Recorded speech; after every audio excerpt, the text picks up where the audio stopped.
ਜੀ ਕਾ ਖਾਲਸਾ ਵਾਹਿਗੁਰੂ ਜੀ ਕੀ ਫਤਿਹ।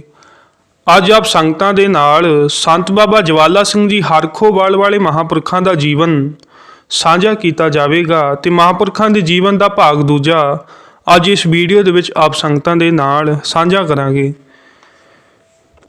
ਸੰਤ ਬਾਬਾ ਜਵਾਲਾ ਸਿੰਘ ਜੀ ਦੇ ਪਿਤਾ ਸਰਦਾਰ ਨਾਰਾਇਣ ਸਿੰਘ ਜੀ ਤੇ ਉਹਨਾਂ ਦੀ ਪਤੀਵਰਤਾ ਸੁਪਤਨੀ ਰਾਜ ਕੌਰ ਆਪਣੇ ਪਿਤਾ ਪੁਰਖੀ ਪਿੰਡ ਲੰਗੇਰੀ ਵਿੱਚ ਨਿਵਾਸ ਰੱਖ ਰਹੇ ਸਨ। ਭਾਵ ਸੰਤ ਬਾਬਾ ਜਵਾਲਾ ਸਿੰਘ ਜੀ ਦੇ ਨਾਨਕੇ ਪਿੰਡ ਵਿਖੇ ਗੁਰਮਤ ਅਨੁਸਾਰ ਜੀਵਨ ਨਿਰਵਾਹ ਕਰਦੇ ਤੇ ਧਰਮ ਦੀ ਕਿਰਤ ਕਰਦੇ। ਕਿਰਤ ਵਿਰਤ ਕਰ ਧਰਮ ਦੀ ਖੱਟ ਖਵਾਲਣ ਕਾਰ ਕਰੇਹੀ ਦੇ ਬਾਕਾਂ ਨੂੰ ਅਪਣਾਉਂਦੇ ਸਨ। ਅਰਥਾਤ ਅੰਮ੍ਰਿਤ ਵੇਲੇ ਸਵਾ ਪਹਿਰ ਰਾਤ ਰਹਿੰਦੀ ਤੋਂ ਜਾਗਣਾ ਅਤੇ ਠੰਡੇ ਪਾਣੀ ਨਾਲ ਇਸ਼ਨਾਨ ਕਰਨ ਉਪਰੰਤ ਸ਼ਬਦ ਸੁਰਤ ਦਾ ਅਭਿਆਸ ਕਰਨਾ ਤੇ ਦਿਨ ਚੜੇ ਆਪਣੇ ਖੇਤਾਂ ਵਿੱਚ ਧਰਮ ਕਿਰਤ ਕਰਦੇ ਤੇ ਵੰਡ ਛਕਦੇ। ਮਾਤਾ ਰਾਜ ਕੌਰ ਵੀ ਉਦਮੀ ਤੇ ਫਰਤੀਲੇ ਸਰੀਰ ਦੇ ਹੋਣ ਕਾਰਨ ਆਪਣੇ ਪਤੀ ਦੇ ਵਾਂਗ ਅੰਮ੍ਰਿਤ ਵੇਲੇ ਜਾਗਦੇ, ਇਸ਼ਨਾਨ ਕਰਕੇ ਬਾਣੀ ਦਾ ਨਿਤਨੇਮ ਤੇ ਸਿਮਰਨ ਕਰਦੇ। ਪਿੱਛੋਂ ਘਰ ਦੇ ਕਾਰੋਬਾਰ ਵਿੱਚ ਰੁੱਝੇ ਰਹਿੰਦੇ। ਵਿਹਲੇ ਬੈਠਣਾ ਉਹਨਾਂ ਦੀ ਆਦਤ ਨਹੀਂ ਸੀ ਤੇ ਨਾ ਹੀ ਕਦੇ ਗਲੀ ਗੁਆਂਢ ਦੀਆਂ ਬੀਬੀਆਂ ਵਿੱਚ ਬੈਠ ਕੇ ਫਜ਼ੂਲ ਗੱਲਾਂ ਨਾਲ ਆਪਣਾ ਕੀਮਤੀ ਸਮਾਂ ਗਵਾਉਂਦੇ। ਜੇ ਕੋਈ ਬੀਬੀ ਮੱਲੋਜੀਰੀ ਆ ਕੇ ਕਿਸੇ ਦੀ ਨਿੰਦਿਆ ਚੁਗਲੀ ਕਰ ਵੀ ਦਿੰਦੀ ਤਾਂ ਮਾਤਾ ਰਾਜ ਕੌਰ ਉਸ ਨੂੰ ਇੱਕਦਮ ਰੋਕ ਕੇ ਬਾਣੀ ਨਾਲ ਪ੍ਰੀਤ ਲਾਉਣ ਦੀ ਕੋਸ਼ਿਸ਼ ਕਰਦੇ ਤੇ ਉਸ ਕੋਲੋਂ ਪ੍ਰਣ ਲੈ ਲੈਂਦੇ ਕਿ ਉਹ ਅੱਗੇ ਤੋਂ ਕਿਸੇ ਦੀ ਨਿੰਦਿਆ ਚੁਗਲੀ ਨਹੀਂ ਕਰੇਗੀ। ਇਸ ਤਰ੍ਹਾਂ ਦੰਪਤੀ ਜੀਵਨ ਬੀਤਦਾ ਗਿਆ। ਭਾਵੇਂ ਆਪ ਜੀ ਦੇ ਗ੍ਰਹਿ 7 ਧੀਆਂ ਨੇ ਬਾਰੋ-ਬਾਰ ਜਨਮ ਲਿਆ ਸੀ, ਫਿਰ ਵੀ ਵਾਹਿਗੁਰੂ ਜੀ ਦੀ ਦਾਤ ਹੀ ਸਮਝਦੇ ਤੇ ਪ੍ਰਸੰਨ ਰਹਿੰਦੇ। ਪਰ ਪੁੱਤਰ ਦੀ ਦਾਤ ਤੋਂ ਸੱਖਣਾ ਘਰ ਸਮਝ ਕੇ ਮਾਤਾ ਰਾਜ ਕੌਰ ਆਏ ਗਏ ਸਾਧੂ ਅਵਿਆਗਤ ਦੀ ਸੇਵਾ ਬੜੀ ਰੀਝ ਨਾਲ ਕਰਦੇ, ਜਿਸ ਕਰਕੇ ਪੁੱਤਰ ਦੀ ਇੱਛਾ ਵੀ ਤੀਬਰ ਹੁੰਦੀ ਗਈ। ਕਿਉਂਕਿ ਧੁਰੋਂ ਫਰਮਾਨ ਹੈ, ਪੁੱਤੀ ਗੰਢ ਪਵੈ ਸੰਸਾਰ। ਵੈਸੇ ਵੀ ਸਾਡਾ ਸਮਾਜ ਪੁੱਤਰ ਵਿਹੀਨ ਮਾਤਾ ਪਿਤਾ ਨੂੰ ਔਂਤਰੇ ਕਹਿਣ ਲੱਗ ਪੈਂਦਾ ਹੈ। ਘਰ ਵਿੱਚ ਪੁੱਤਰ ਦੀ ਦਾਤ ਦੇ ਖੇਲਣ ਨਾਲ ਹੀ ਸੌਂਤਰੇ ਮੰਨਿਆ ਜਾਂਦਾ ਹੈ। ਘਰ ਵਿੱਚ ਮਾਇਆ, ਮੋਟਰ ਕਾਰਾਂ, ਹਾਥੀ ਘੋੜੇ ਆਦਿ ਭਾਵੇਂ ਸਰਬ ਸੁੱਖ ਹੋਣ, ਫਿਰ ਵੀ ਔਰਤ ਦਾ ਪੁੱਤਰ ਬਿਨਾਂ 16 ਸ਼ਿੰਗਾਰ ਅਧੂਰਾ ਹੈ। ਉਸ ਇਸਤਰੀ ਦਾ ਸਮਾਜ ਵੱਲੋਂ ਬਹੁਤ ਆਦਰ ਮਾਣ ਕੀਤਾ ਜਾਂਦਾ ਹੈ ਜਿਸ ਦੀ ਗੋਦੀ ਵਿੱਚ ਬਾਲ ਖੇਡੇ, ਕਿਉਂਕਿ ਇਸ ਨਾਲ ਗ੍ਰਸਤ ਦੀ ਗੱਡੀ ਅੱਗੇ ਤੁਰਦੀ ਹੈ। ਇਸ ਲਈ ਮਾਤਾ ਰਾਜ ਕੌਰ ਦੀ ਜ਼ਿੰਦਗੀ ਉਦਾਸੀ ਦਾ ਕਾਰਨ ਬਣੀ ਰਹਿੰਦੀ ਸੀ। ਜੇ ਉਹਨਾਂ ਦੇ ਮਨ ਵਿੱਚ ਕਦੀ ਨਿਰਾਸ਼ਾ ਦੀ ਲਕੀਰ ਵੀ ਫਿਰ ਜਾਂਦੀ ਤਾਂ ਨਾਰਾਇਣ ਸਿੰਘ ਜੀ ਆਪਣੀ ਅਰਦੰਗੀ ਨੂੰ ਧੀਰਜ ਦੇਣ ਵਾਸਤੇ ਆਨੰਦ ਬਾਣੀ ਦਾ ਇਹ ਬਾਕ ਦੁਹਰਾ ਦਿੰਦੇ, ਘਰ ਤਾਂ ਤੇਰੇ ਸਭ ਕਿਛ ਹੈ ਜਿਸ ਦੇਹ ਸੋ ਪਾਵੇ।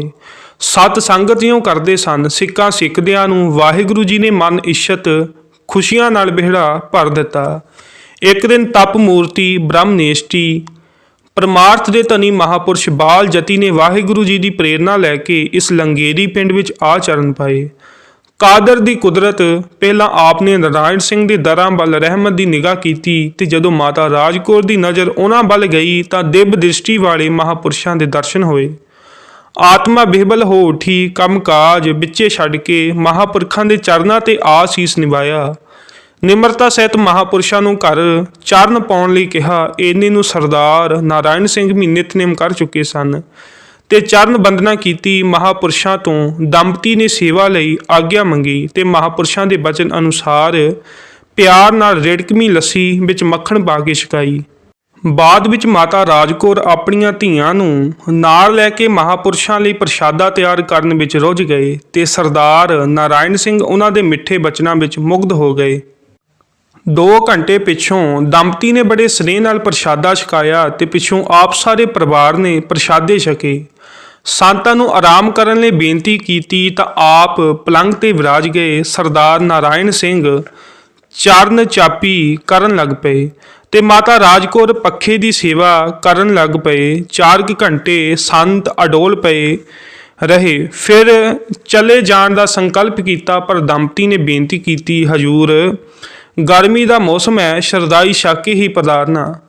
ਦੰਪਤੀ ਜੋੜੇ ਦੇ ਅੰਤਰੀ ਪਿਆਰ ਅੱਗੇ ਸੰਤ ਕਿਵੇਂ ਨਾ ਕਰ ਸਕਦੇ ਸਨ। ਬਦਾਮ, ਪਿਸਤਾ, ਛੋਟੀ ਇਲਾਇਚੀ ਤੇ ਮਗਜ ਪਾ ਕੇ ਖੂਬ ਰਗੜਾ ਲਾ ਕੇ ਤਿਆਰ ਕੀਤੀ ਸ਼ਰਦਾਈ ਸੰਤਾਂ ਨੇ ਪ੍ਰੇਮ ਸਹਿਤ ਛਕੀ। ਸਾਧ ਕੀ ਸੇਵਾ ਸਦਾ ਸੁਹੇਲੀ ਦੇ ਮਹਾਵਾਕ ਅਨੁਸਾਰ ਬਾਬਾ ਕਾਨਦਾਸ ਜੀ ਪ੍ਰਸੰਨ ਚਿਤ ਹੋ ਕੇ ਖੁਦ ਹੀ ਪੁੱਛ ਲੈਂਦੇ ਹਨ ਕਿ ਬੀਬੀ ਜੀ ਤੁਸੀਂ ਬੜੇ ਸਾਧੂ ਸੇਵੀ ਹੋ। ਫਿਰ ਚਿਹਰੇ ਤੇ ਉਦਾਸੀ ਕਿਸ ਗੱਲ ਦੀ। ਤਾਂ ਬੇਬੇ ਰਾਜ ਕੌਰ ਨੇ ਗੱਲ ਵਿੱਚ ਪੱਲਾ ਪਾ ਕੇ ਤੇ ਬੈਰਾਗ ਵਿੱਚ ਆ ਕੇ ਬੇਨਤੀ ਕੀਤੀ ਕਿ ਸਤਿਪੁਰਸ਼ੋ, ਇਹ ਕਰ ਪੁੱਤਰ ਦੀ ਦਾਤ ਤੋਂ ਵਾਂਝਾ ਹੈ।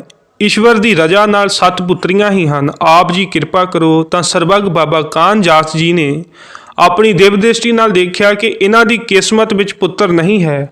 ਪਰ ਸੰਤਾਂ ਦਾ ਬਚਨ ਸੁਣ ਕੇ ਮਾਤਾ ਰਾਜ ਕੌਰ ਹੋਰ ਬੈਰਾਗ ਵਿੱਚ ਆ ਗਏ ਤੇ ਲੱਗੇ ਅਰਜ਼ੋਈਆਂ ਕਰਨ। ਉਹਨਾਂ ਕਿਹਾ, ਸਾਧੂ ਪੁਰਸ਼ੋ, ਤੁਸੀਂ ਪਰਮੇਸ਼ਰ ਰੂਪ ਸਾਧੂ ਹੋ। ਬਾਣੀ ਦਾ ਕਥਨ ਹੈ, ਸੰਤ ਰਾਮੇ ਭੇਤ ਨਾ ਜਾਣੋ।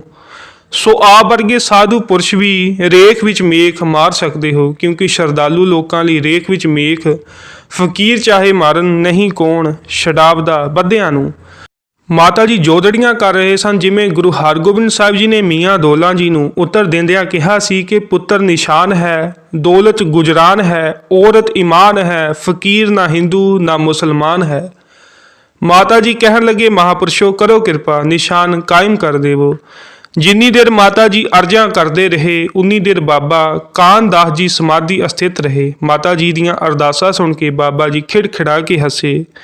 ਪਰ ਮਾਤਾ ਜੀ ਬਾਬਿਆਂ ਦਾ ਇਹ ਕੌਤਕ ਦੇਖ ਕੇ ਹੈਰਾਨ ਹੋਏ ਤੇ ਕਾਰਨ ਪੁੱਛਿਆ। ਮਹਾਪੁਰਸ਼ਾਂ ਕਿਹਾ, ਅਸੀਂ ਵਾਹਿਗੁਰੂ ਜੀ ਦੀ ਕਿਰਤ ਦੇਖ ਕੇ ਹੱਸਦੇ ਹਾਂ। ਮਾਤਾ ਜੀ ਬੋਲੇ, ਬਾਬਾ ਜੀ ਵਾਹਿਗੁਰੂ ਦੀ ਕਿਸ ਤਰ੍ਹਾਂ ਦੀ ਕਿਰਤ ਹੈ।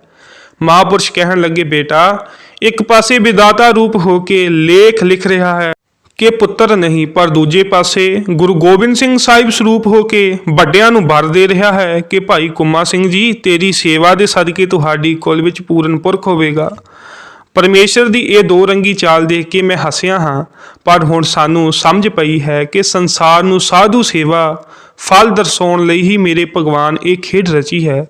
ਹੁਣ ਆਪ ਦੰਪਤੀ ਜੋੜੇ ਨੂੰ ਗੁਰੂ ਨਾਨਕ ਤੇ ਦਾਸ ਦੀ ਸ਼ਰਧਾ ਨਾਲ ਸੇਵਾ ਕਰਨ ਦੇ ਫਲ ਵਜੋਂ ਇੱਕ ਮਹਾਪੁਰਸ਼ ਨਹੀਂ ਸਗੋਂ 2 ਪੁੱਤਰ ਹੋਰ ਸੰਸਾਰੀ ਵੀ ਹੋਣਗੇ। ਇੱਕ ਪੁੱਤਰ ਜੋ ਮਹਾਪੁਰਸ਼ ਹੋ ਕੇ ਤੁਹਾਡੀ ਕੁੱਖ ਨੂੰ ਭਾਵ ਲਵੇਗਾ ਉਹ ਅਸਾਡਾ ਹੋਵੇਗਾ, ਜਿਨ੍ਹਾਂ ਦੀ ਸੰਗਤ ਕਰਕੇ ਸੰਸਾਰੀ ਜੀਵ ਗੁਰੂ ਕੇ ਸਿੱਖ ਬਣਨਗੇ ਤੇ ਗੁਰਮੁਖ ਆਪਣੀ ਰਾਹ ਦਰਸਾਉਣਗੇ। ਸੋ ਦੇਵੀ, ਤੈਂ ਤੇ ਤੇਰੇ ਪਤੀ ਦੇ ਪਿਛਲੇ ਜਨਮ ਵਿੱਚ ਵੀ ਉਗਰ ਤਪੱਸਿਆ ਕੀਤੀ ਹੈ। ਤੁਹਾਡੀ ਇੱਛਾ ਨੂੰ ਫਲ ਲੱਗਣ ਵਾਲਾ ਹੈ।